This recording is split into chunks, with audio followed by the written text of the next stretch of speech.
Alright, what's up y'all? It's Mikey. Welcome back to another video. This is not going to be part of the World's Prep series. This is just a Q&A since I just hit 500 subscribers recently. To all my subscribers, to my 508, let me check it right now. To my 509 subscribers, I appreciate y'all for following along. And if you're watching this video and you haven't subscribed, please go ahead and subscribe and like the video if you like the video. So yeah, 500 subs Q&A. Let's get into it. For some reason, Instagram kind of cuffed me on this story. Like usually my stories get like 1,500, 2K views.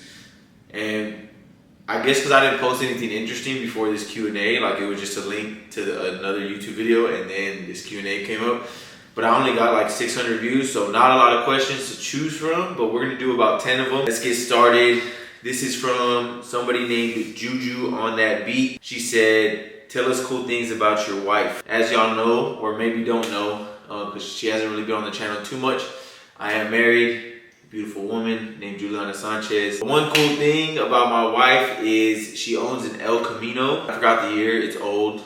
It was like a rust bucket kind of when she got it. And she's restoring it. She does it on the weekends. I go to the gym and she leaves to the shop, to her grandpa's body shop, and she works on her car. So pretty cool thing about my wife. She's gonna know more about cars than me by the end of this, I'm sure. Who's landing the finishing blow on the gorilla when we fight? We had this conversation in the gym, so y'all gotta discuss in the comments once I explain it to you. If me, Jesus, Clay, Pablo, and Lugo, one silverback versus us five, if we could win. And me personally, I was pretty confident in us being able to beat one gorilla. Some other people were not too confident in it. I don't know. I'm thinking, all right, look, Jesus weighs 360, 370. Pops weighs 350. Lugo weighs 280. I weigh 240. Like, I think we got a decent chance. If I take an arm, everyone takes an arm, bro. And then we let Clay just lay the finishing blow on the gorilla, maybe a bite to the throat.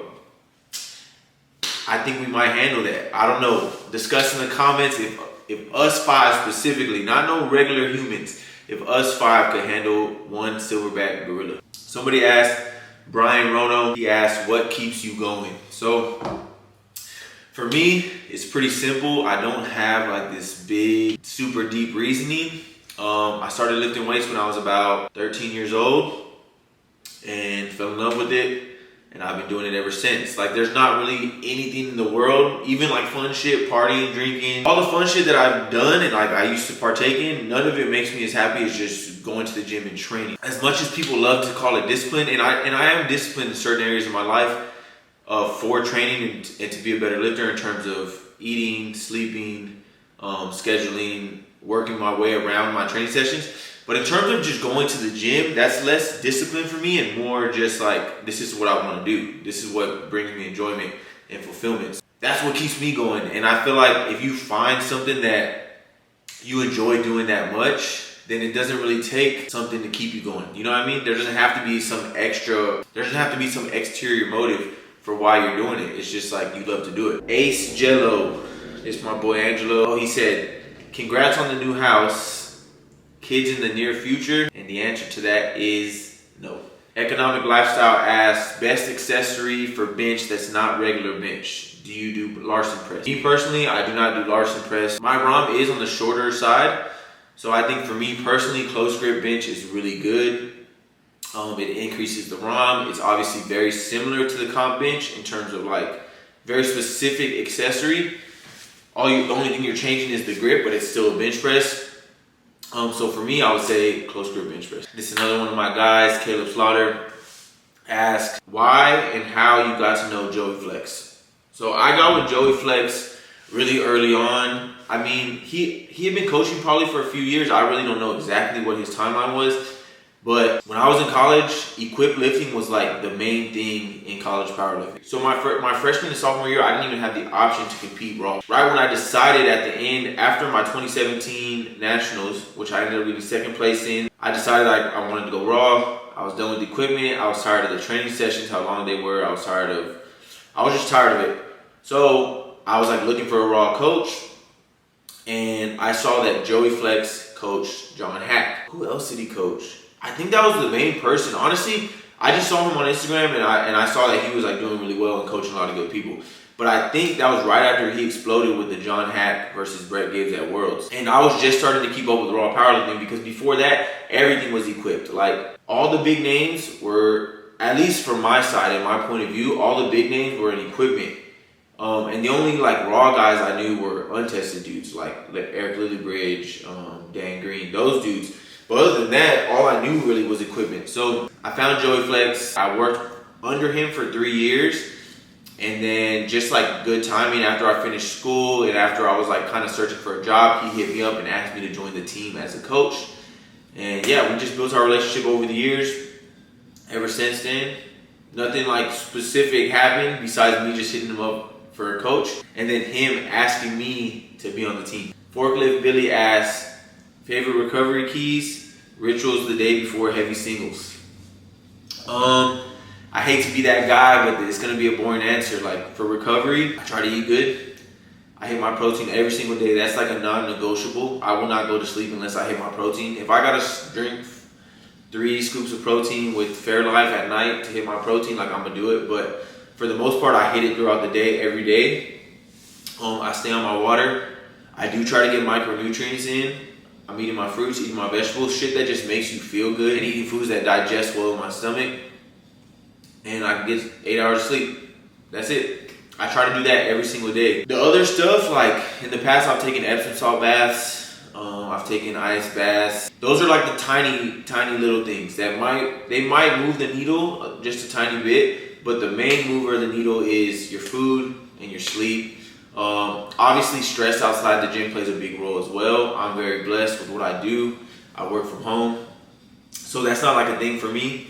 I don't really have too much outside stressors. If I do have outside stressors, like let's say I just moved into a new house, right? So there's a lot of outside stress with like getting shit together. It's an old house. There's gonna be work to be done in the house. But if I know I got a big session, I just don't do those things the day before my big session or before my big session. So just simple shit like that, nothing special. I don't have any rituals. If you watch my last video on my mental prep, that's some things I do like right before training.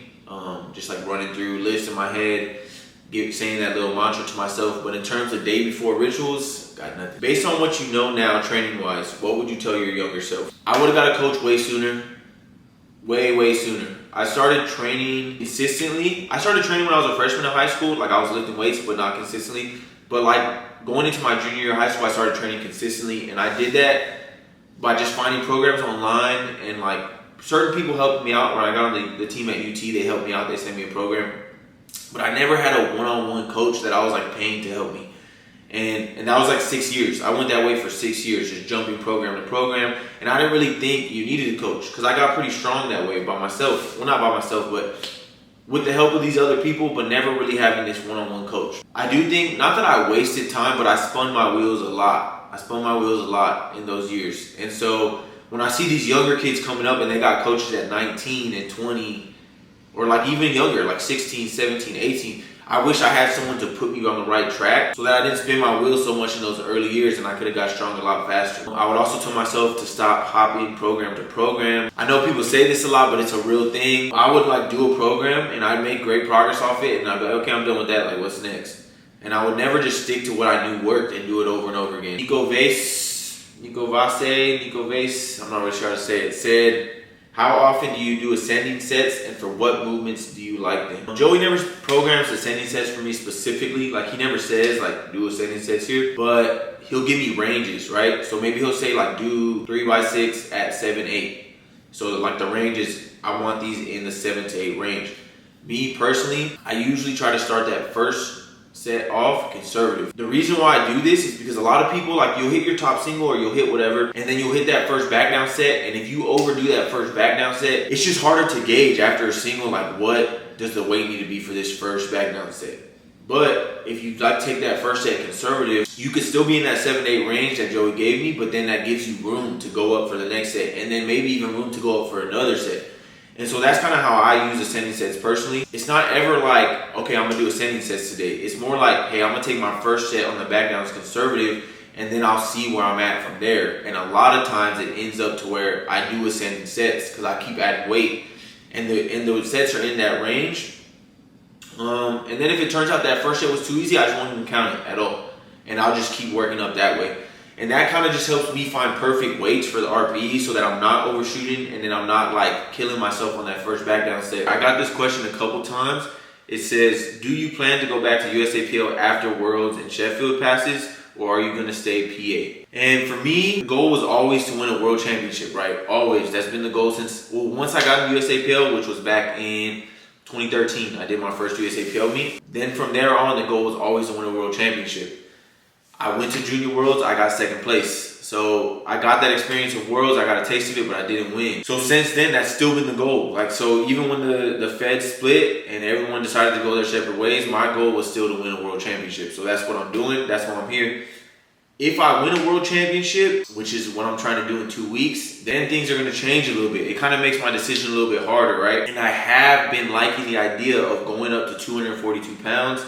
That's where I sit at normally. Normally I'm around 238 to 240. So basically I would be able to eat into my next few meets, bulk up a little bit, get even stronger, and then compete for just to hit bigger weights. And I'm not one of those people that like prides myself on staying in a weight class. Like, I've gone up weight classes since I started powerlifting, I don't know, 6-7 times already. I started at 114 and I went all the way up to where I'm at now, 231. So I don't really care about going like, there's nothing really stopping me from going up a weight class except I want to win a 105 kg world title.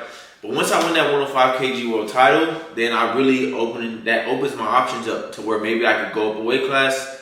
And I can maybe go up a weight class in USAPL, or I can maybe go up a weight class in the IPF, right? I think that 120 championship looks real nice too. Who do y'all know that has 2 IPF World Championships in 2 different weight classes, right? I don't feel like it ain't happened that many times. So that would be an enticing option too. So just something to think about. I have not made my decision where I'll be in a year from now, 2 years from now, what Fed I'll be competing in. Yeah, just gonna leave the options open and we'll see. And then T. Wilburn asks, how many sets of squat and deadlift do you do on your main days? On my squat days, I do anywhere from 3 to 4 sets. I rarely go to 5 sets in one day. That's pretty rare. Maybe towards the end of prep, I'll hit a couple of weeks where I do 5 sets. But 3 to 4 sets is like my bread and butter. And I squat twice a week. You can add that up anywhere from 6, 7, usually anywhere from like 7 to 8 sets a week of squat. Maybe 5 sets. If you're including my single, then like we'll say like 5 sets sometimes. But again, this is gonna be different for everybody.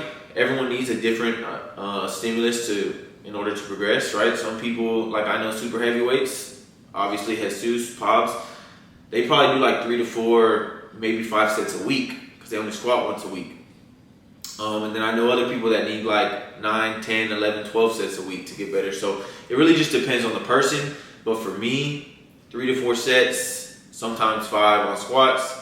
And then I would say the same for deadlift, anywhere from 4 to 5 sets on my one day that I pull. Fantastic 5D says, what do you think is the best and worst trend in powerlifting at the moment? I don't know if this is a trend, but I'll just say like something that I don't like to see. I hate seeing circus deadlift lifts on TikTok. I deleted my TikTok a while ago, but when I had it, I hate seeing the circus deadlifts with like deadlift bar, pound plates, straps, with the weight hanging like all the way in their fingertips and the straps. And it's like young kids, usually it's like young kids pulling like 850 or they'll pull big numbers, but I'm just like, bro, this means literally nothing. This is like, yeah, it's just a circus lift. It's a gym lift only. I know it doesn't translate to the platform, and like me being a powerlifter that actually competes, that's something I care about. So when I see it, it just, I don't know. That shit's annoying. I think the best trend in powerlifting is people like keeping an eye on their health and like trying to be healthier. And that's like not super new, but I think it's relatively new within like the last 3 to 5-ish years. Where like in the past, obviously in the past we had like big ass powerlifters, they didn't really care about their body weight. And now not only are we caring about like our body weight and counting macros, but like people are trying to eat more whole foods. People are like worried about micronutrients. People are worried about hydration. I see people like laying off drinking more and like just doing things that are better for their overall health, doing cardio, things like that. And for me personally, that's something that I've been looking into more as I age. I'm not old yet, but I'm getting there. And so as I age, it's something I'm looking at more and more because I've had family members get sick and have heart problems and things like that. I'm only 5'9", so being 240, like I'm pretty big for this height. I'm on 236 right now, but I've been walking around like around 240 for years now. And so things like cardio, again, things like cardio, food, micronutrients, water intake, just doing little things to make yourself healthier. And I think that'll pay off later when we're like in our 30s and 40s, and hopefully we don't feel like shit. Anyways, yeah, that's gonna be the last question. Again, I didn't get that many questions. I don't know what happened. This Instagram story got like 600 views, and usually my shit gets like up to 2K, maybe even more. So that's all the questions for today. I hope y'all enjoyed this Q&A. I got another video coming soon where I'm gonna unbox my new USA kit that I just got in the mail, and it should be some heavy deadlifts on there. So stay tuned. Appreciate y'all watching. I'll see you on the next one. I'm out.